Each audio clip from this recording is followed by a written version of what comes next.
Hi friends, இந்த வீடியோவில் தெலுங்கு படமான தி 100 எப்படி இருக்குன்னு பார்ப்போம்.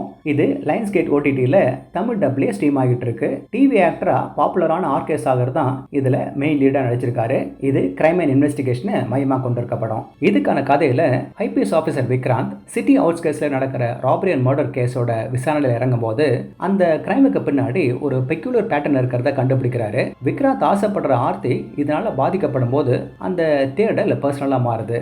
இதுக்கு நடுவில் மதுப்பிரியான்ற பொண்ணு தற்கொலை பண்ணிக்கும் போது கேஸ் இன்னும் காம்ப்ளிகேட்டடா மாறுது. யார் இந்த மதுப்பிரியா, எப்படி இந்த ராபரியும் ஆர்த்தியும் அவங்களோட கனெக்ட் ஆகுறாங்க, விக்ராந்த் இதை சால்வ் பண்றதுக்கு என்ன மாதிரியான சேலஞ்சஸை ஃபேஸ் பண்றாருன்னு சொல்ல வரதான் இதோட மீதி கதை. இந்த படத்துல பெண்கள் தங்களோட மானத்தையும் உயிரையும் காப்பாத்திக்கிற சிச்சுவேஷன் வரும்போது தற்காப்புக்கு எதிராளியை தைரியமா அட்டாக் பண்ணி தன்னை காப்பாத்திக்கலாம்னு சொல்ல வருது. அதுக்கு சட்டத்துல ஐபிசி செக்ஷன் 100 துணை நிற்கணும். அப்படியே அதோட இம்பார்ட்டன்ஸை உணர்த்துற மாதிரி டைட்டிலையும் அப்படியே வச்சிருக்காங்க.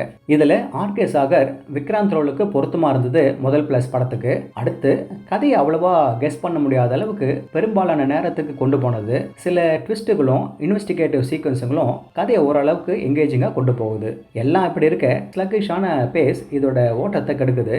அது கூடவே தேவையில்லாத சாங்ஸும் ஃபைட் சீக்வன்ஸும் ஃப்ளோவை கணிசமா கெடுக்குது. இந்த வில்லன் ரோல்ல வரவர் இன்னும் கொஞ்சம் ஆக்ரோஷமா இருந்திருக்கலாம். ஆக மொத்தம் கிரிப்பிங்கா இருக்க வேண்டிய படம் கடைசியில ஓகேஷான படமா இறங்கிடுது. காப் டிராமாவை விரும்புகிற கூட்டத்தில் நீங்களும் ஒருவராக இருந்தீங்கன்னா இதை ட்ரை பண்ணி பார்க்கலாம். ஓகே ஃப்ரெண்ட்ஸ், இதே போல இன்னொரு சுவாரஸ்யமான பட விமர்சனத்தோட சந்திக்கிறேன். இந்த விமர்சனம் உங்களுக்கு பிடிச்சிருந்துச்சுன்னா உடனடியாக லைக் பண்ணுங்க, ஷேர் பண்ணுங்க. நன்றி.